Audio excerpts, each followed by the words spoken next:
I'm Will, I'm the Bald Book Geek, and this is a video about the end of the world.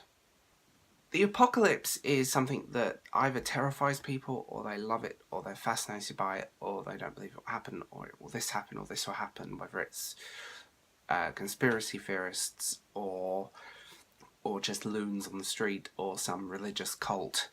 The end of the world is part of pop culture. Countless dates for the end of the world include the Y2K bug, so the millennium, 2016, 6 the 606, and so on.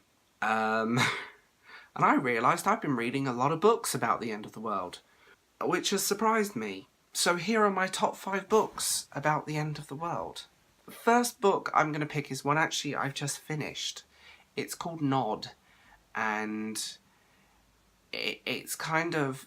It details the end of the world over the course of a week, and basically a large percentage of the population stops sleeping.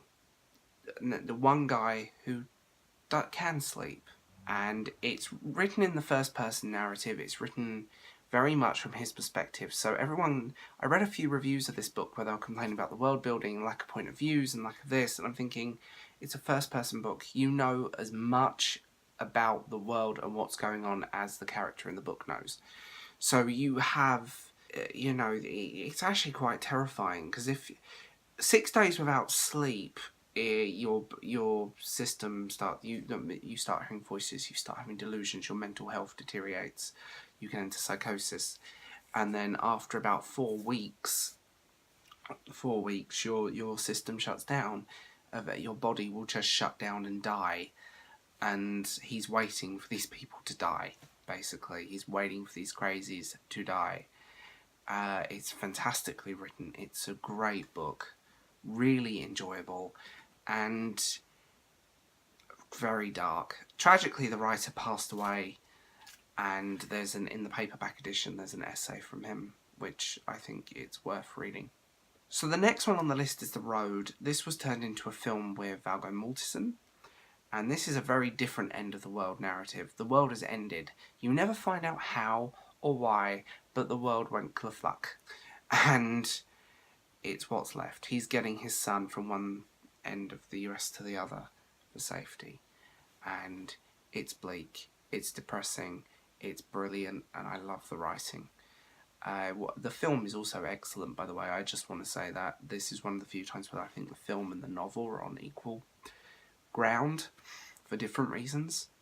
This is a father and son story. It's a road trip, but it plays out with the apocalypse as the background, and you never find out why the world ended or how, just that it ended, and this is what's left. Wool is the writer of Wool is one of those self-publishing success stories, and he wrote an amazing series. Wool is set long after the apocalypse, but in a ruined world. This is post-apocalyptic fiction. It's set within this ruined world, this ruined, destroyed world, and the story is played against, stories I should say, is played against that beautifully. The characters and everything is so intertwining, and you fall in love and you get to know these people really, really well. Definitely one to read, definitely one to look out for, because it's a phenomenal book.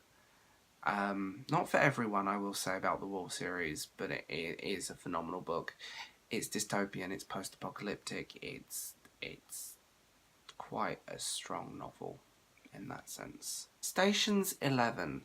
This is an unusual book. The world ends... This is set not long after a global pandemic has wiped out a large portion of the planet, and it follows a Shakespeare company.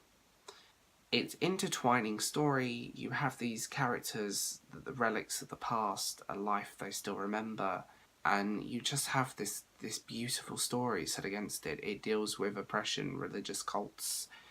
It's, at the end of the day, it's a charming character study.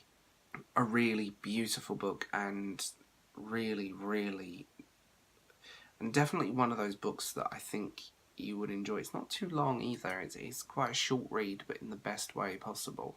It left a taste in my mouth that made me want more. I've heard talk that it's going to become a film one day, so we will see what happens. The Girl with All the Gifts. This book is post-apocalyptic. Literally it's set after a zombie apocalypse, but a zombie apocalypse of a different kind. So you have... I think we all know that fungus that makes zombie ants. That's what this is. And it affects humans. And it deals with the fallout and this child who is the girl with all the gifts, who is intelligent, she's infected, and it's just it's a beautiful book. And I will mention that its prequel, The Boy on the Bridge, as well, is definitely worth picking up. They're two of my favourite novels of this type. End of the world, the notion that everything we know will end and start again, or not start again at all, is played out in fiction so many times. So what I'm going to say here and now is, tell me guys, what post-apocalyptic or apocalyptic fiction have you read or seen? What's your favourite movie? What's your favourite book? What's your favourite video game? And please hit that like and subscribe button as always. And tell me what you think of this list as well, because I would love to know.